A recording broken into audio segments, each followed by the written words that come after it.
Hamınızın sabahı xeyirə açılsın inşallah. Dostlar, deyirəm bəlkə birlikdə bu qızıl güllərimizi yoxlayaq. Baxın, qapaqlarını açıb baxıram. Yarpaqlar çox gözəl inkişaf eləyir.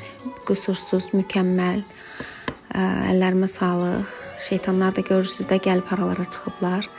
Deməli dostlar, əgər yarpaqlar yaşıldırsa, bu demək deyil ki, kök sistemi artıq inkişaf eləyib. Kök sisteminin inkişaf etməyini əmin olmaq üçün gərək altındakı dəliklərə baxaq. Əgər kök sistemi oradan bayıra çıxıbsa, deməli kök sistemi də gözəl inkişaf eləyib, artıq qapaqları aça bilərik.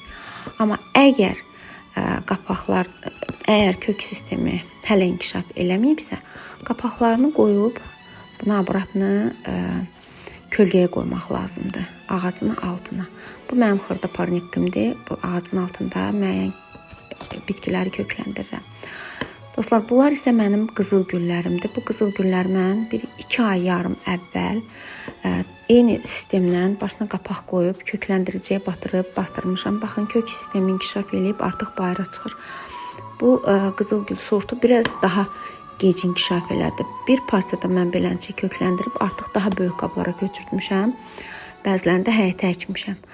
Baxın, inkişaf elədiyi kök sistemi əgər inkişaf eləyibsə, çox gözəl. Eləməyibsə, papaqlarını başına qoyub hələ biraz parnikdə saxlamaq lazımdır.